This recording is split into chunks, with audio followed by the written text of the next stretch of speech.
What is up, family? We have another Patreon request. We got... une bonne rigolade. Je sais déjà parce que c'était premier Montreux. Montreux. Oh, that's a T. Montreux. François Guédon. La consanguinu... What? La consanguinité.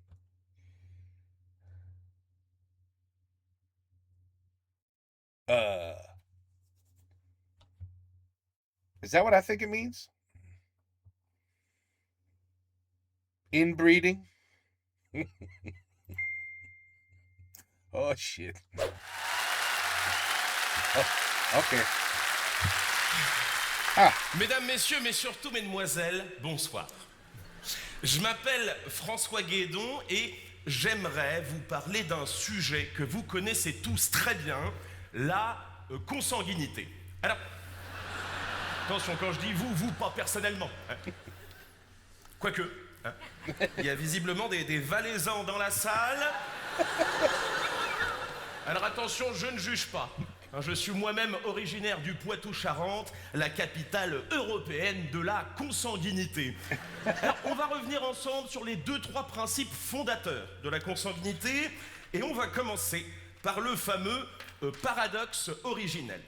Alors, imaginons que la Bible est dit vrai et qu'il... Oh, la Bible. Oh, okay. Eh bien, bien sûr, Adam and Eve, all you have to do is a little bit of math. And you'll know right away there's no Adam and Eve. It's all bullshit. It's not possible. C'est impossible. Adam and Eve is... Think about it. Eve has some babies. How do they have more babies? Exactement. Il est donc bel et bien existé Adam et Ève. Et voilà. Postulons maintenant que Adam et Ève ont donné naissance à un garçon et une fille. Et posons-nous cette question fondamentale. À partir de ce moment, comment s'est reproduite l'humanité? Alors pour ceux qui ne verraient pas, 3 possibilités évidemment. Soit le frère copule avec sa sœur, soit Ève fornique avec son fils, soit Adam déflore sa fille.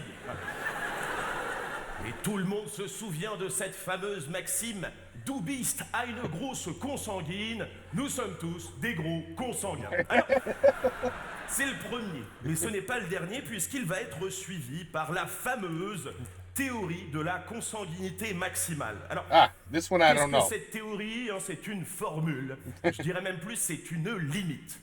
Limite qui nous dit que la limite de C de n tend vers 0 si n est supérieur à 4. Alors désolé de rappeler des fondamentaux, où C de n est égal à H de n plus PH, le tout à la puissance n, où H est un homme et PH, la petite huguette. Alors, laissez-moi vous faire un schéma pour rendre les choses un petit peu plus parlantes. Prenons donc un homme que nous appellerons H1 et cette fameuse petite huguette. Si H1 est la petite huguette fornique pour donner naissance à H2, que se passe-t-il en termes de lien de filiation? Ici, c'est assez simple, puisqu'il se trouve que H1 et le de H2, il en est le père. Voilà. Tâchez de suivre la suite du schéma et vous vous en doutez largement plus compliqué. Alors, vous allez me dire, jusqu'ici, tout va bien. Et effectivement, jusqu'ici, tout va bien. C'est pourquoi nous allons tracer une petite ligne en pointillé que nous allons appeler le point de non-retour de la consanguinité. Car dans l'éventualité où H2 couche avec la petite huguette, c'est-à-dire sa mère, pour donner naissance à H3, que se passe-t-il? Alors, on retrouve bien évidemment le lien de paternité entre H2 et H3. Et quel nouveau lien vient s'ajouter? H2 et H3 ayant la même mère, ils sont donc frères. Voilà. Alors, vous allez me dire, jusqu'ici, ça va encore. On est sur du débile léger. C'est ici qu'on va voir apparaître une passion. Oh, look. I just found somebody who's a very big believer of God and very religious. Elle est là. Elle est là. Elle est là. Si dit ça, c'est pas drôle. You have to believe in Adam and Eve. All of this nonsense. You have to believe that two people created all life. And let's not talk about how the Africans, Asians, Indians, Spanish, whites, how all them, they all came from the same two people. Remember that. And we all know what happens when you mix any single race with an Asian. You know what happens. It's automatic. Automatic. The baby looks Asian. So, how the hell did Asians appear? Where did China come from? What happened? Japan, China, Korea, North Korea. What? How? Oui, exactement. C'est ici qu'on va voir apparaître une passion pour Johnny Hallyday, le tuning. Johnny. Ooh. I don't know what. I don't want to know. I don't want to know. Appelons-le Kevin. Kevin. Dans l'éventualité où Kevin couche avec la petite Huguette, c'est-à-dire sa grand-mère, pour donner naissance à H4, que se passe-t-il? Alors on retrouve bien évidemment le lien de paternité entre Kevin et H4, le lien de fraternité entre H2 et H4, mais aussi entre Kevin et H4. Et quel nouveau lien vient s'ajouter? Alors c'est ici que les choses commencent à devenir intéressantes, puisque tout le monde aura remarqué que H2 est le frère de Kevin, mais que Kevin est le père de H4. Ce qui fait de H2 le frère du père de H4, donc son oncle. Ah voilà. Encore un petit peu de concentration, puisque H4, tout en étant le frère de Kevin, Kevin est aussi le père de H4. Ce qui fait de H4 le frère de son propre père, donc son propre oncle. I am my own. I am my uncle. Oh là là. Wow. Alors, c'est ici, mesdames et messieurs, qu'on va voir apparaître les premiers symptômes physiques. La mâchoire va s'avancer légèrement, on va avoir un strabisme convergent, appelons-le Jean-Eudes. Alors, dans l'éventualité où Jean-Eudes couche avec la petite Huguette pour donner naissance à H5, que se passe-t-il? Pardonnez-moi, mesdames et messieurs, l'expression, mais c'est ici qu'on va commencer à taper dans le dur. Si vous voulez, l'élocution devient complètement aléatoire. On a un petit peu de bave au coin des lèvres. Au niveau des chicots, c'est le Waterloo de l'orthodontie. Appelons-le NI. Alors, mesdames et messieurs, accrochez-vous.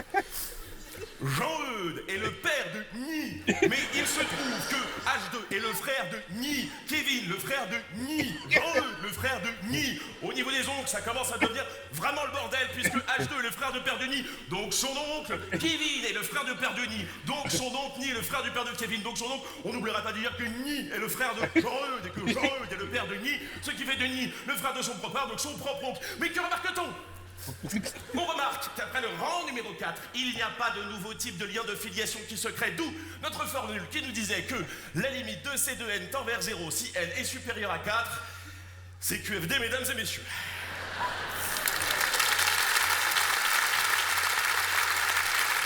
Voilà, c'est tout expliqué.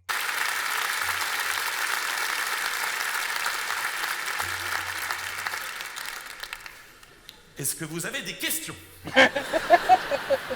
Alors, mesdames, messieurs, ce que nous prouve ce schéma, c'est bien évidemment la dégénérescence, qui est liée au fil des générations, si bien que, après le rang numéro 4, on va surtout trouver du légume. Ah voilà. On est clairement sur de la fin de race, même si un miracle peut arriver.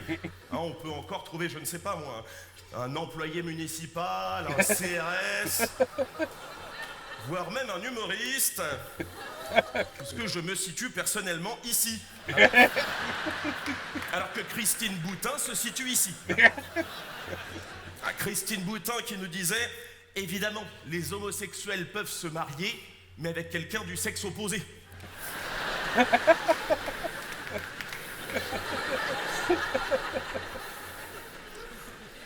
Alors, pour résumer, on pourrait déduire de ce schéma que Kevin attend les résultats de son audition pour la saison 18 des Anges.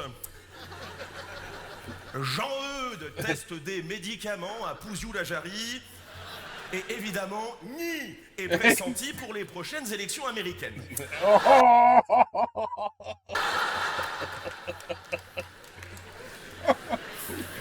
Mais à mon I wonder who he's talking about. avis, mesdames et messieurs, ce que prouve surtout ce schéma, c'est l'incroyable, la surprenante, l'exceptionnelle endurance de la petite Huguette. Ça, c'est vrai. Merci beaucoup. That was good. Holy shit. Yeah. I'm sure at some point, tout le monde a eu cette discussion.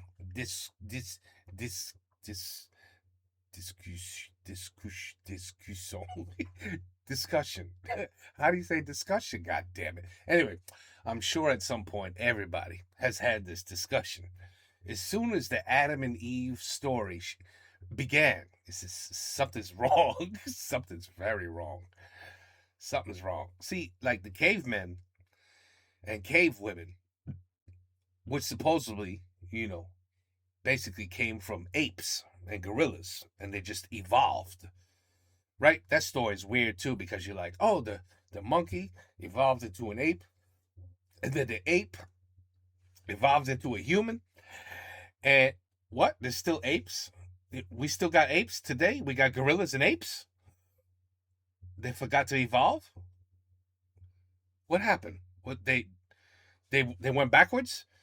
They became a human and said, oh, ça c'est la vraie merde, the human. I'm going back to being an ape. So something's wrong with that story too. I tell you, every story's not one story makes sense. Nothing. Not one story makes sense. It really doesn't. Even if you say, look, the sunlight hit water, created molecules and bacteria, which then grew into living things, little things that swam in the water. With enough sun, they grew up big enough to walk out of the water and then evolved into bigger and better things. And still, see, now I wonder, now there's a question. What happens if you have a male and a female gorilla, and they have a male baby ape and a female baby ape, and that brother and sister do the nasty and make more baby apes? Do those baby apes come out like me, or do they come out normal and it's no problem for them? I mean, because I doubt the ape said, oh, hey, t'es ma sœur, man. Ça c'est dégueulasse. T'es ma sœur. I don't think the gorilla says that, The gorilla's like, no, t'es ma sœur. Ça c'est, non, c'est dégoûtant. Non, je vais chercher là-bas. Il y a des autres filles, ils sont pas ma sœur. I'm gonna make some baby apes with that one. No, je crois pas. Alors, anyway, the whole evolution thing is all... I don't think you can't convince me with any one story, because I don't think any of them work. Even though logically we know we had to have evolved into something. I mean, we had to come from somewhere, right? Anyway, I don't know. François Guidon, il est très bien. Inbreeding. Always a wonderful topic, especially in Alabama. Oh, never. You don't want to know. Take care. Peace out. À la prochaine.